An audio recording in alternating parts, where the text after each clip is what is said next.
Добро пожаловать в мой канал. Gérard Collomb. Charles PLATIAUREUTERS. Le scan politique face aux critiques, le ministre de l'Intérieur réaffirme son ambition de ne rien lâcher sur son projet de loi, défendant un texte équilibré. Pas question de changer d'orientation. Contesté par des intellectuels et des associations, Gérard Collomb réaffirme ce dimanche dans Le Parisien son ambition de mettre en œuvre le projet de loi Asile et Immigration, actuellement en préparation. C'est un projet de loi totalement équilibré. Il reprend deux grands principes. La France doit accueillir les réfugiés, mais elle ne peut accueillir tous les migrants économiques, a estimé le ministre. Interrogé sur la marge de manœuvre laissée aux parlementaires, il souligne qu'il y aura des possibilités d'amendement.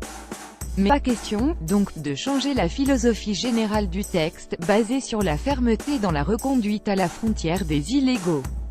À lire Immigration, la fermeté de Macron à l'épreuve. Pas question non plus de revenir sur la circulaire organisant le recensement des migrants dans les centres d'hébergement d'Earth-Jones.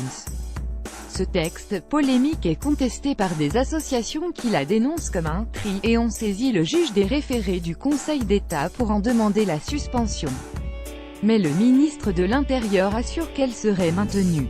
Cette circulaire a été extrêmement caricaturée, mais elle est assez nuancée, a-t-il dit. Pour répondre au doublement de la durée de rétention administrative prévue par le texte, Gérard Collomb annonce la création de 200 places d'ici à la fin du mois de janvier et 200 au 30 2018.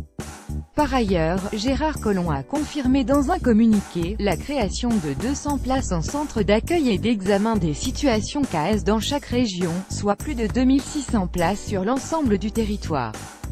Quelques 1300 places seront opérationnelles d'ici au 31 janvier, promet le ministre.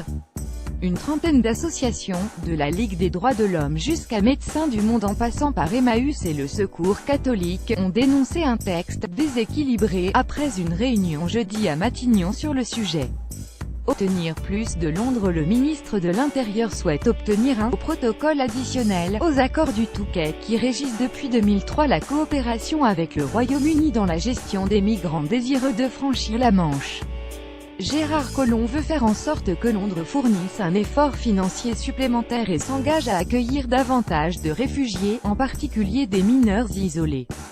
Je souhaite aboutir à un protocole additionnel à ces accords, et à des mesures concrètes de prise en charge d'un certain nombre de coûts par les Britanniques, ainsi que d'un plus grand nombre de personnes, au titre de l'accueil des réfugiés et des mineurs non accompagnés, a-t-il dit.